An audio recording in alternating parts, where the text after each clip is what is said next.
G'day guys, and today I'm going to do the review which is between Sydney and Geelong SCG, and a very nice win to the Cats, 27 point winners. Take the cake today and stay clear one game on top of the ladder, which is really promising because we just have to keep winning because you want to finish top two, and there's West Coast and Brisbane breathing right down our necks, and a host of other clubs not too far behind either. So look, Sydney made us work for it pretty early on. They got out to a really good start. They had some really good ball movement from the back line, and yes, it was pretty clean for them, and they had plenty of looks up forward. They probably could have kicked a bit straighter and put us into more, I guess, trouble, but we managed to withstand the momentum that they had. They lowered their eyes a lot early on, and they were really efficient going forward. Outside of the super straight goal kicking, it could have been a lot worse off, but pretty similar to sort of the start of the year when we played them. It was, I think, one goal to three early on, and then we put the pedal to the metal and got it all going. So leveled up by half time and got the game on our terms. 5 in the second term, really solid third term as well. The premiership quarter, and some nice ones in the last quarter, which I didn't realise we kicked 6, but Atkins kicked a nice one at the end there. I've got a good stat for you here, guys. The three-quarter time margin for the Cats and the Swans has been the exact same 3 times in a row, 22 points, and we had the exact same three-quarter time score earlier in the year as well, which was, if I do my math correctly, 48-70. So that's quite incredible. A little bit of Cam Mooney numerology there, which I'm quite proud of. Coming up on that one on the fly. So it was good getting the game on our terms. A bit early on, we looked a bit vulnerable when Sydney were going up forward. Some of our players just sort of out of position, and Sydney were getting it 40-60 metres out from the stoppage. And then they would really lower the eyes and sort of find that sort of spare target in inside 50, and generally about 30-40 metres out, which was a bit of a challenge at times. But Tommy Stewart alluded at half time that the defenders moved up a little bit higher and made it a little bit tougher, and as the game sort of wore on, the Cats defence was marking a lot of the ball, and when Henry Stewart and Blitzarves and Cole Jasny and all those guys sort of marking the ball, Taylor as well, that generally means good things for us. It means we're controlling it in the air and setting up nicely behind defence. And another thing I noticed as well, the forward half pressure really lifted after quarter time because Sydney were getting really, really easy rebound 50s and easy movement from the back half. But notice after that, we made it really tough for them to move it from D50 to forward 50, and that allowed us to have those, I guess, forward half turnovers, and then create some scoring opportunities for us, which we took pretty good opportunities in the end, and ending up with the final result, which was pleasing. Pretty happy with today's result. It could have gone either way, really, and there were times where Sydney gave us some scares, and Dawson kicked a crazy good goal, and Heaney also kicked some remarkable goals as well. We stuck to it, kept going. We were dynamic around the clearances. You can see here we're plus 22. Plus 18, if I've got to do maths again. We dominated the clearances, which was really pleasing. We didn't really get some clean ones early on, but again, as the game wore on, we really entrenched ourselves in that statistic and making them more effective, because there's clearances and there's clearances. You can get a clearance, handball it to the opposition. What was happening earlier was Sydney were pressuring us, and then we're turning it over. Then Sydney lower the eyes and get a target. We ran and spread a bit better as the game went on, which is nice, and some good finishing off work, and some good entries as well. Moving into the stats, so you got a little bit more of the pill, which was nice. Got some more free kicks, which was pleasing. Clearances, they'll be very happy with that. So I'm not sure if that's a midfielder or Zach Smith. Could be a bit of both, I'm sure.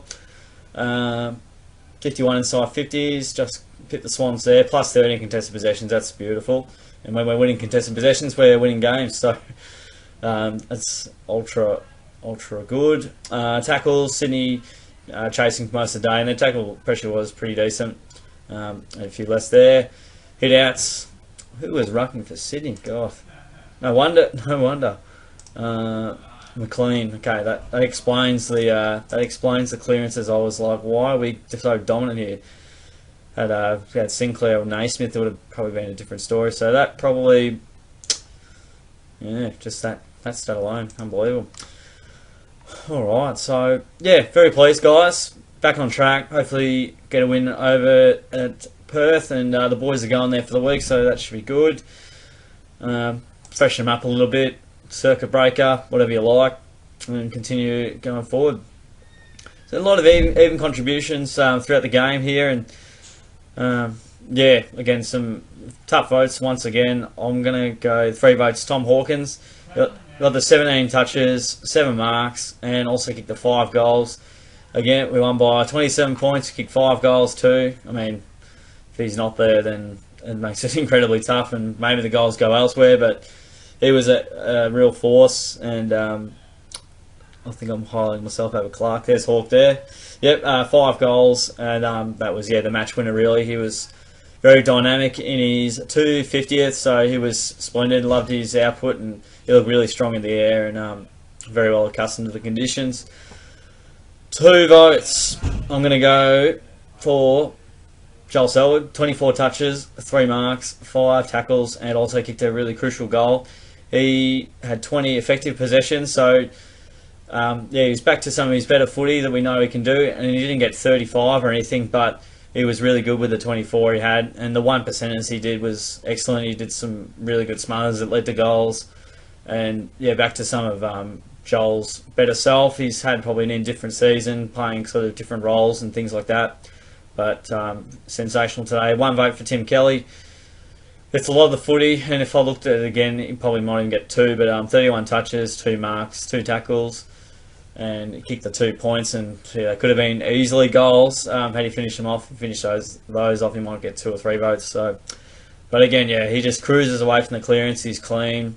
He found it tough to get time space at times, but by and large, he was very effective with the way he went about it, and a very good contributor every week for the Cats. Dangerfield and Duncan are sitting on top here and going, what the hell are you doing to the 100? Where's our votes, boys? At 25 and 2 goals. They were both excellent as well. And we'll get into the other players. So we accumulated 23 and also kicked a goal. That was pretty good. I didn't notice he got that much of the ball.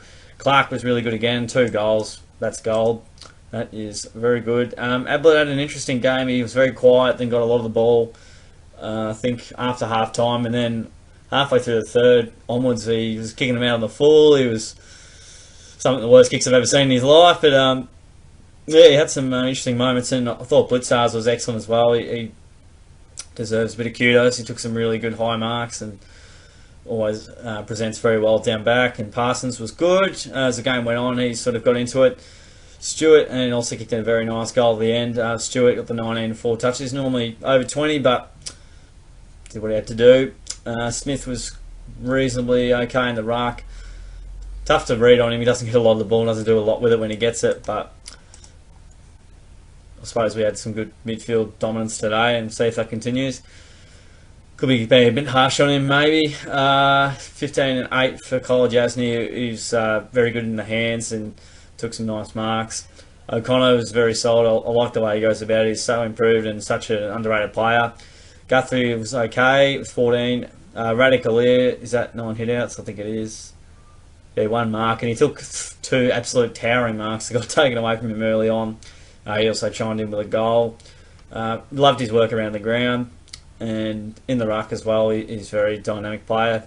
Taylor solid as always. Dale House got into it. Myers got a little bit of the ball, missed a couple that he'd probably normally kick. Atkins, a little bit more of the balls today. Henry got some marks in there for him. He was quiet, but a few tackles, which was good.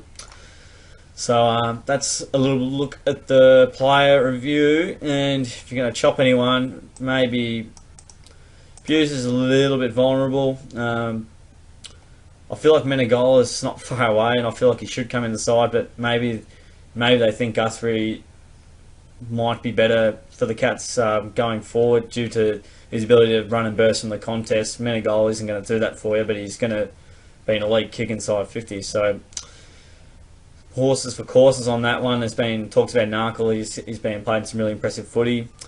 I don't know if Cockatoo's still alive, but yeah, I mean, I've heard things about him in recent weeks and pretty vague stuff. But you wouldn't think he would make it back, and who knows if he'll ever make it. I hope he does, but it might be too tough. It's too far gone. I don't know on that one.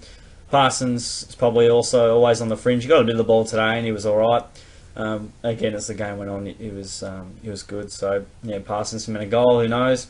I really want Menegola back because I think he's a really handy contributor to the team. So yeah, I really should look at the injuries list before I get into it.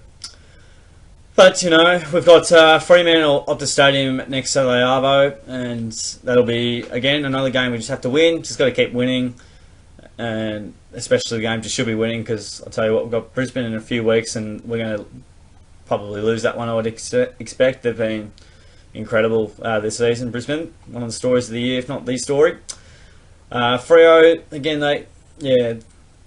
Look, we should win by around the 4-goal mark. Who really knows what to expect? They went down. They haven't been great the last few weeks. A 1-point win against the Swans in a very dour affair. But I expect, if we play close to our best I think we win pretty well. But yeah, who knows what Ross the boss will have in mind. He's like Clarko, he's very defensively minded and can really sometimes cause some troubles for teams that have the weapons at their hands, such as Geelong, for example. So that's a bit of a wrap up of the review for the Cats. 27-point winners, a nice win over in Sydney, and keeps the Cats game clear on top of the ladder for the meantime. So it's very tight up the top. It's tight probably from 1st to 13th, but crazy season we've got going on. Crazy season. So I hope you enjoyed the review, guys. Give the video a like, subscribe away as well. That always helps and is always appreciated. And yes, hope you're enjoying the content. I'll catch you guys on the next video.